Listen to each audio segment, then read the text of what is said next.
bien dicen que para un alivio siempre hay un remedio. Paso a paso, los grandes remedios dan un gran resultado. Adéntrate a esta plática con la doctora Denise Peña y bienvenido seas a Grandes Remedios. Bienvenidos a este episodio de Grandes Remedios. Estoy aquí con el doctor Adalberto Peña Chávez. Él es cirujano de mínima invasión y tiene más currículum, pero ahorita nos vamos a enfocar en eso porque vamos a hablar del paciente politraumatizado.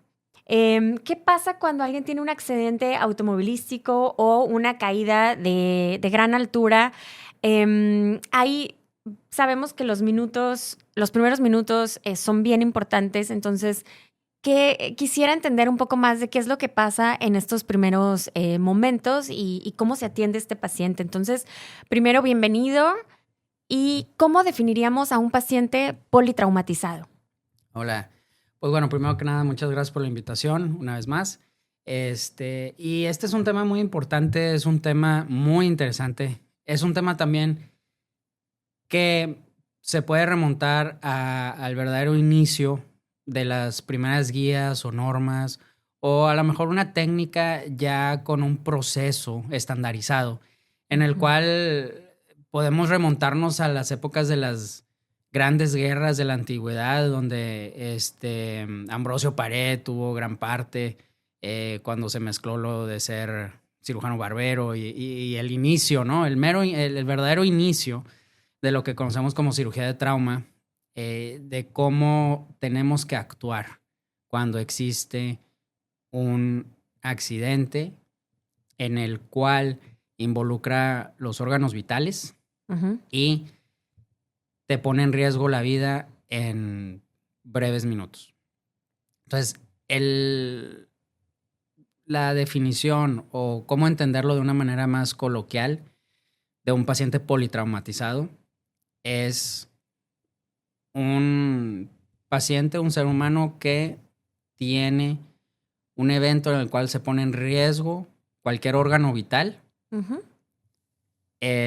por algún efecto secundario o terciario, que no tenga que ver con una patología preexistente o una patología, una enfermedad, sino que sea un accidente vial, alto impacto, caída, golpe, contusión, proyectiles de arma de fuego, instrumentos punzocortantes, etc.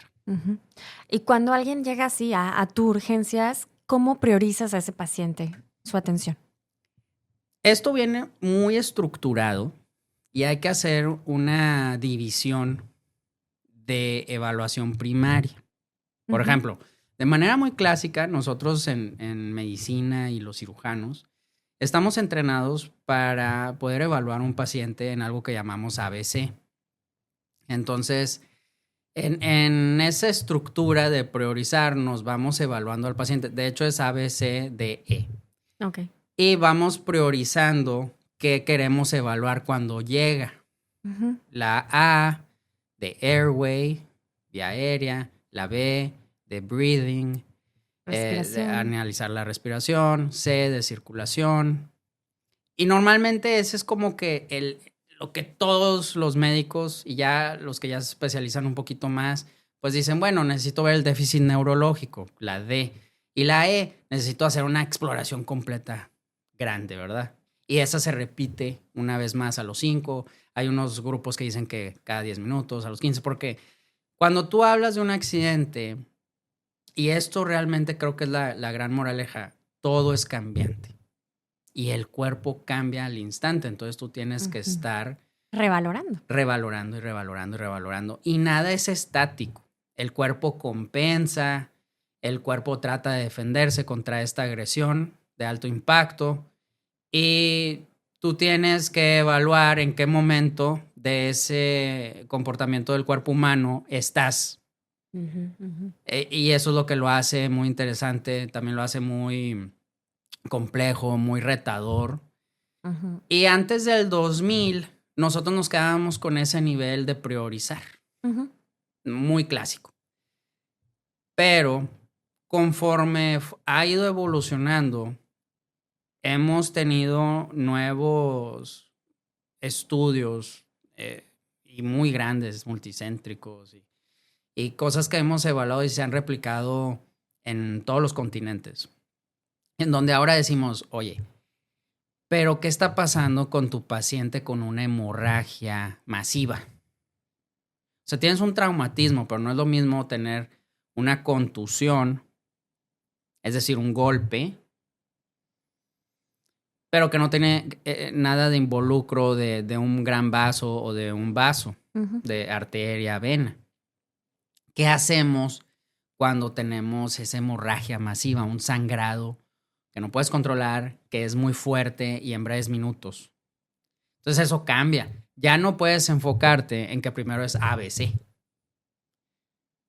Si hay un hoyo en una arteria, pues lo primero que hay que hacer es enfocarnos en la C, la circulación. Entonces, a partir del 2000 empezó una campaña muy fuerte entre los cirujanos de trauma, en la Asociación Panamericana, American College, en diferentes asociaciones muy, muy importantes, donde ahora se está tratando de recapacitar y reaprender y decir, no, ya no es la vía aérea lo primero que vas a ver. Tienes que priorizar el sangrado. Tienes que priorizar el sangrado y tienes que irte directo al sangrado y ya después continúas con toda la evaluación normal que ya conocemos. Y vuelves a meter la C en su lugar. Vuelves a meter A, B, C, D. Sí. Pero primero vete al sangrado. Primero vete a la circulación. Primero tienes que evaluar eso. Porque de nada sirve que perdamos minutos preciados cuando grandes vasos pueden vaciar en segundos o minutos. O hasta dependiendo del lugar. ¿Verdad? Sí. Hay muchos casos muy interesantes donde de manera inconsciente una persona cae en una forma y la manera en que esa persona se está resguardando está causando un coágulo y llega alguien más con buenas intenciones, pero lo quiere reacomodar, abre el coágulo y ya se vació. Exacto. Y ya se fue por ahí toda la sangre. Entonces sí es muy interesante cómo ha ido cambiando. A partir del 2007 es cuando ya tenemos de manera aún más formal esta nueva forma de evaluar los traumatismos. Ok. ¿Y cuáles son las lesiones más frecuentes que se ven, por ejemplo, en un accidente automovilístico o... sí. ¿Cuál es lo más frecuente que has visto? Bueno, depende mucho de la sociedad en la que te encuentres. Cada una tiene su casuística, por decirlo así. Sin embargo, podemos evaluar los principales. Lo más común le llamamos traumatismo de tórax, que puede ser cerrado. Eso significa que no existe una aparente lesión que haya penetrado o perforado el tórax, sino que fue un simple golpe, que en sí no vas a ver una lesión de piel abrupta, abierta, sangrado visible, activo, etcétera, sino nada más ves un golpe. Y a lo mejor ves lo que sucede en un golpe. Ves el hematoma, ves a lo mejor equimosis, puedes ver una malformación. Y casi siempre eso, y entre más autos potentes tenemos, y en sí, aunque el automóvil se hace seguro, aún así, simplemente hay momentos de imprudencia y sí nos encontramos con que pues hay un golpe directo al pecho contra el volante en una velocidad en un auto de más de 100 kilómetros por hora, dependiendo contra qué están impactándose.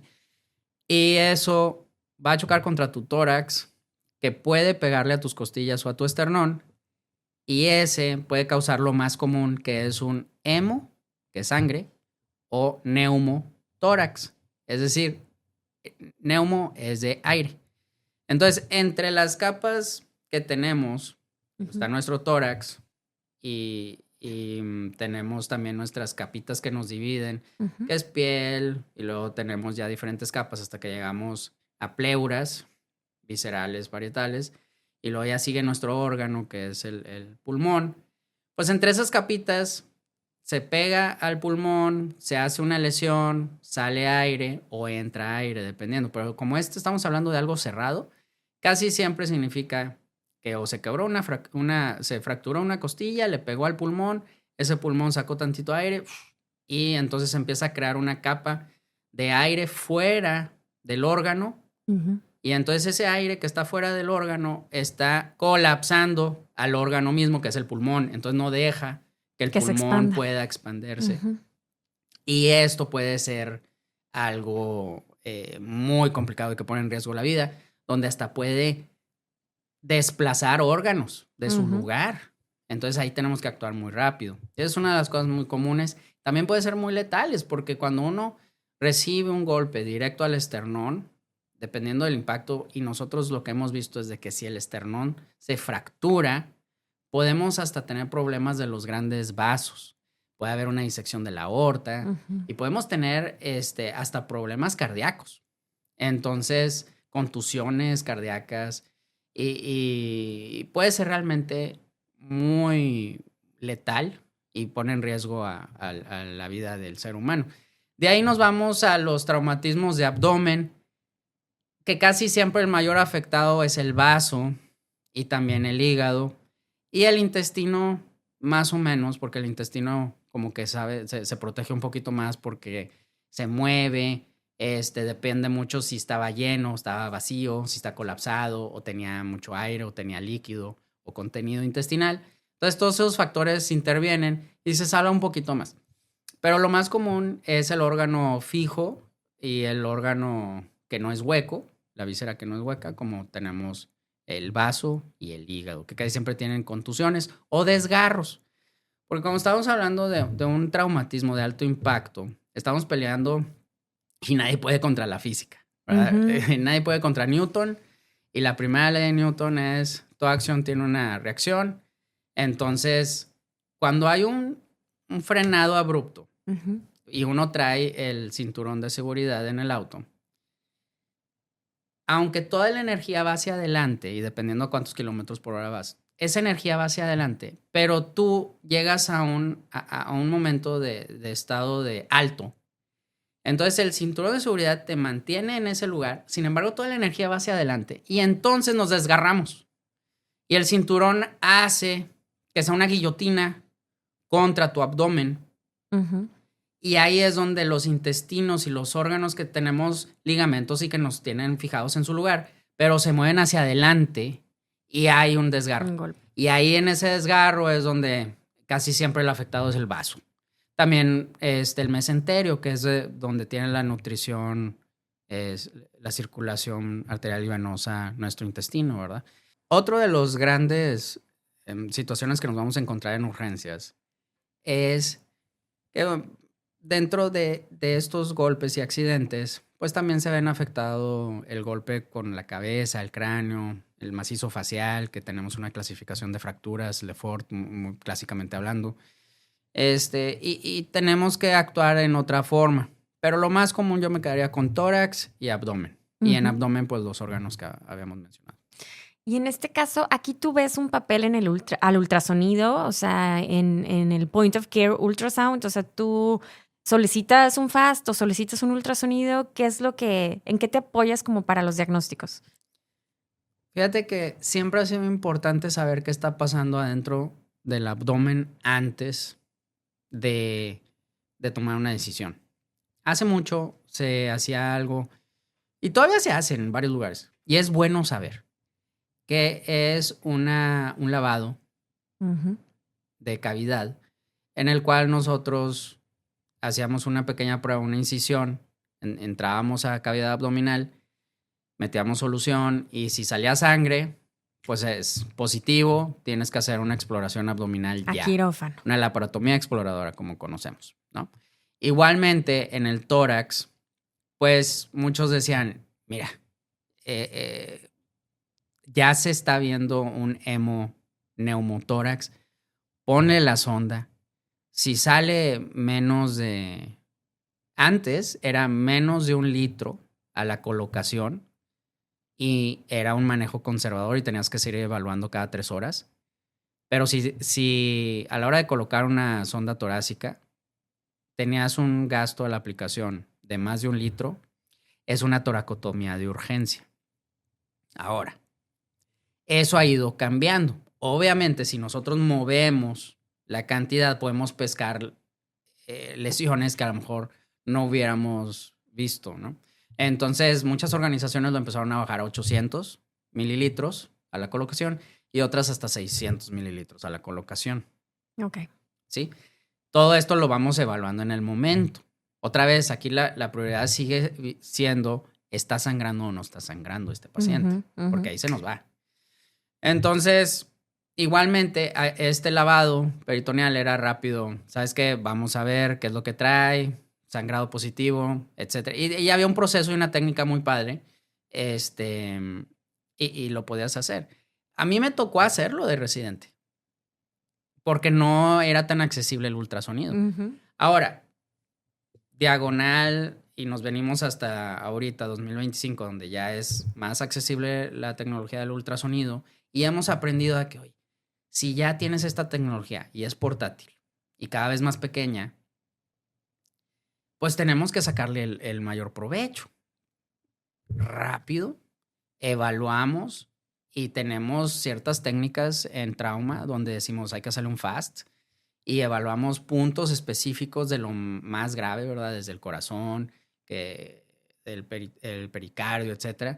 Y evaluamos esos puntos donde decimos, oye, si tiene líquido en cavidad, tiene líquido libre, entonces rápido, mételo.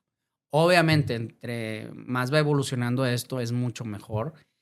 Y el cirujano, el urgenciólogo que se encuentra en esta trinchera es muy importante. Y yo creo que ahora en día ya es esencial el tener estas habilidades para rápido poder evaluar y decir, este paciente está sangrando o no está sangrando. Con la evidencia de que por medio del ultrasonido puedo darme cuenta que hay líquido adentro de cierta, ya sea cavidad torácica o en cavidad abdominal.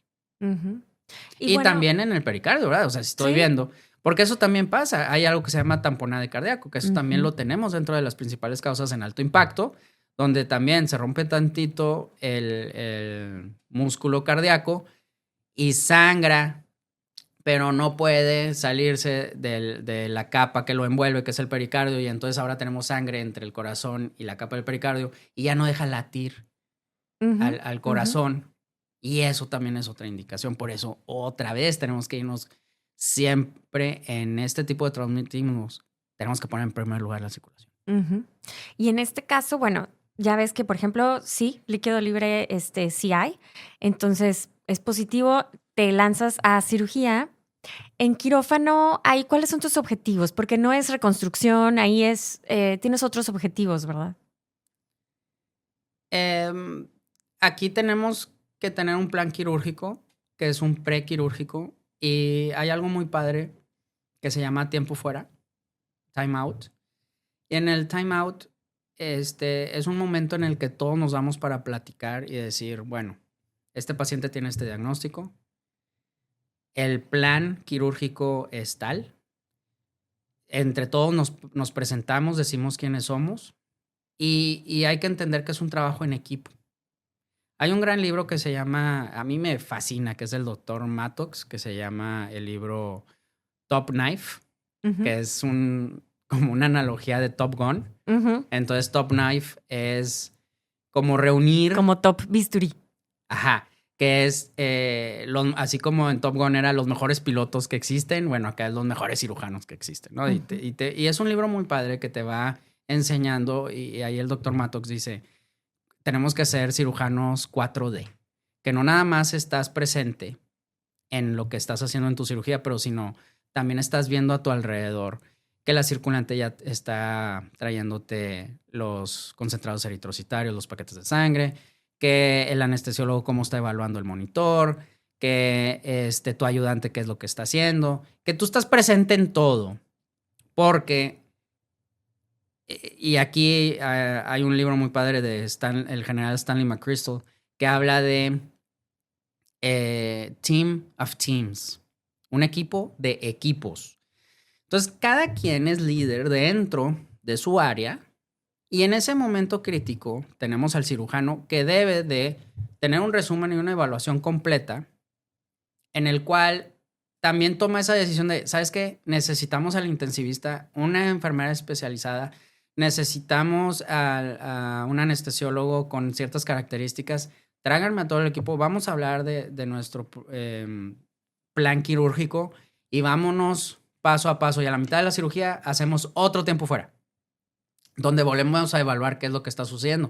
Y entonces sabemos que una cirugía puede convertirse en solamente contener el daño. Control de daños, sí. Contener el daño o controlar el daño. O va a pasar a otro nivel de cirugía donde, ¿sabes qué? Sí está todo ya muy controlado, todo está muy bien. Esto simplemente fue una lesión de intestino, donde una disrupción del tejido intestinal, se abrió tantito, todo está muy bien, por eso vimos líquido libre, pero era líquido intestinal, se hace un lavado, se cierra y se acabó. Una cosa muy distinta a que si hay una ruptura de la arteria ilíaca o de la aorta abdominal, una disección, o si estamos hablando de una lesión de la vena ilíaca, etcétera, ¿no? Son cosas muy distintas, ¿verdad? Me encanta, eso era parte de mis preguntas de, o sea, tu equipo multidisciplinario, qué tan importante es, y pues ya lo respondiste, es muy importante tener a todos ahí y tener los recursos, no nada más los recursos humanos, sino los recursos como los concentrados eritrocitarios, o sea, el banco de sangre, todo eso es bien importante. Y bueno, sé que este tema podría seguir muchísimo tiempo, entonces quisiera preguntarte de algún caso que te haya marcado. Sé que en tu residencia tuviste también otro tipo, como decías, tu sociedad era un poquito diferente. No sé si quieras del pasado o uno más presente. Casos importantes. Bueno, hay casos de mucho aprendizaje y hay casos de donde podemos decir que a lo mejor no está dentro de nuestras manos, pero que te deja mucha enseñanza. Cuando yo era residente de primer año, tuvimos a un paciente de 19 años de edad que ingresa con una lesión en su pierna derecha, pero era femoral, era una lesión de la arteria femoral. Era muy importante que alguien estuviera comprimiendo y directamente irse, ya sea a quirófano o realmente ahí mismo en urgencias tratar de hacer un clamp y llevárnoslo. Claro está que no sabemos el escenario prehospitalario. No sabemos qué pasó antes de que llegara al hospital. No sabemos si fue... Esto era en la Ciudad de México, entonces... Pues así como puedes estar a 5 minutos del hospital, puedes estar a 2 horas del hospital porque hay mucho tránsito, porque sucede otro accidente y no te dejan pasar, porque hay una huelga de algo, porque hubo un cierre de calle, ¿no? Hay de todo. Entonces es una ciudad muy padre, muy interesante, pero tiene de todo todos los días. Un poquito caótica también. Tiene de todo. Entonces te da permiso también de aprender de todo. Llega este paciente y a mí me toca ser el que le está tapando porque pues soy el residente de menor grado. Entonces, órale, tú aplástale y llévatelo a quirófano. Y a mí me tocó justo que cayera en paro y lo tuviéramos que reanimar. Y desgraciadamente, después de maniobras avanzadas y todo lo que pudiéramos hacer, pues no se logró y el paciente falleció. Esto fue muy, muy, muy rápido. Era una evidente lesión en la arteria femoral. Platicando con los paramédicos de la ambulancia, pues sí se tomó mucho tiempo y si es una arteria de ese calibre, se va rápido. No lo alcanzas. Pero a mí me dejó una gran enseñanza porque en esa época todavía estaba en discusión el ABC. Ok. Todavía en urgencias había una discusión de equipo de urgencias, equipo de intensivistas, equipo de cirujanos, y también hasta el equipo de enfermería, donde cada quien quería priorizar lo que cada quien le quería hacer. Sin embargo, teníamos una lesión que, vuelvo a repetir, ya no había forma de poder hacer algo al respecto. Caso. Sin embargo, como quiera, se tuvo la conversación de, no, voy a intubar. O sea, ¿cómo que vas a intubar? Ahorita no es momento de intubar. todo el esfuerzo, vámonos a llevárnoslo al área afectada. Sí estoy de acuerdo, hay que intubar, hay que hacer todo. También había un residente de urgencias tratando de hacer colocar un subclavio, un yugular. Estoy de acuerdo, pero está colapsado todo el sistema circulatorio, está colapsado. Ujú. Es el momento más difícil de poder colocar una vía central. Entonces, a mí me dejó muy marcado porque siendo de primer ingreso, residente de primer año, primeros meses, y estoy viendo cómo todavía hay una discusión adentro de algo que para muchos es, ponle el dedo, tápalo, llévatelo al quirófano y arréglalo. Ujú. Y todavía hubo una discusión de eso. Entonces, para mí me dejó mucha enseñanza. Todavía es un caso que se sesionó dentro de las políticas del hospital, hubo una sesión académica, una sesión muy importante. Y se llegó a un consenso muy bonito en el cual se pusieron y revaloraron y todos tratamos de estar en una posición de reaprender. Y eso fue algo muy padre. Honestamente, mi residencia fue uno de los lugares donde hay mayor trauma quirúrgico y también puedo decir que es uno de los mejores lugares para resolver el trauma quirúrgico. Ujú, definitivamente. Bueno, pues, y la importancia, ¿verdad? De lo que mencionas, el equipo, los recursos, el tiempo de traslado, pues a lo mejor ese caso no iba a resultar favorable en ningún lado. En ningún escenario no iba a funcionar. Pero bueno, sí es bueno tener estas conversaciones para saber a futuro, ¿verdad? ¿Qué vamos a hacer si sí llega esto? Y yo sé que ustedes están preparados y yo quería adentrarme un poco porque como internista, yo cuando veía esos casos, yo nada más los veía así, Team Trauma y bajan todos y no ves nada porque realmente se llena el paciente alrededor de todos estos cirujanos y intensivistas y demás. Entonces tú ya como que quedas un poquito a un lado y no ves esa parte.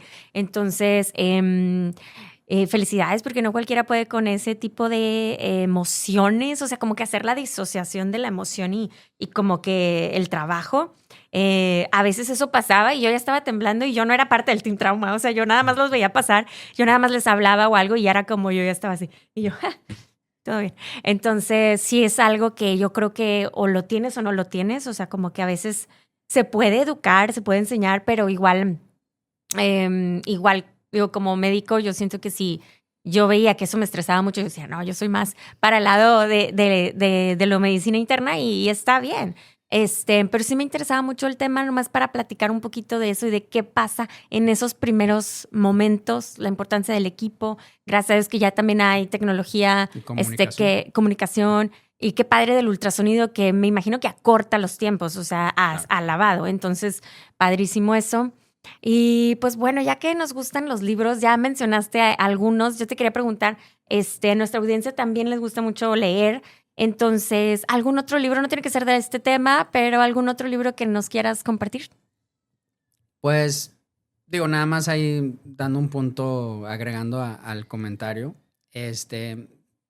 no hay que desalentar a las personas que sí les gusta la cirugía, pero a lo mejor sienten que no tienen ese perfil. Porque todo es entrenado.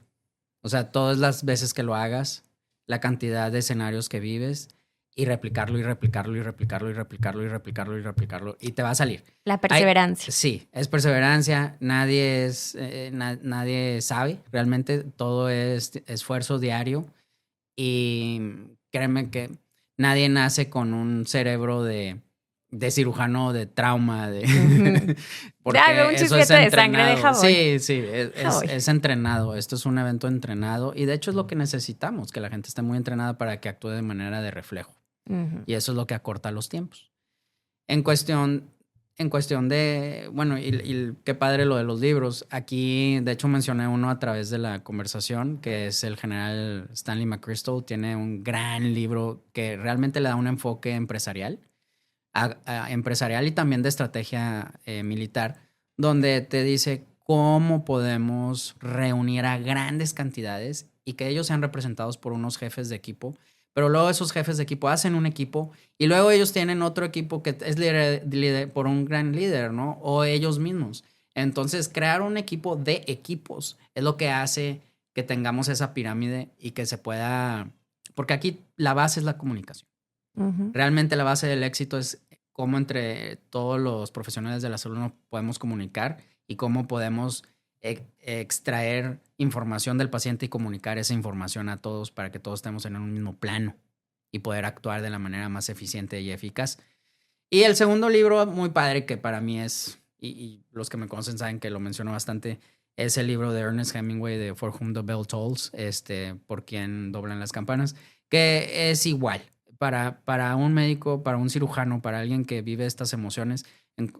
Te ves muy reflejado en un libro que habla de los obstáculos diarios y otro obstáculo y otro obstáculo y otro obstáculo y cómo el personaje principal puede con cada obstáculo hasta que logra su objetivo. Uh-huh. Que al final del día, eso es. Uh-huh. Nosotros eso somos. Somos personas que tenemos un evento que es cambiante, no es estático, y tenemos que adaptarnos a ese evento cambiante y cómo adaptar nuestro cerebro para no caer en el primer obstáculo, sino aprender de él y seguir, y te vas a topar con otro y le sigues, y te vas a topar con otro y le sigues para un mismo objetivo.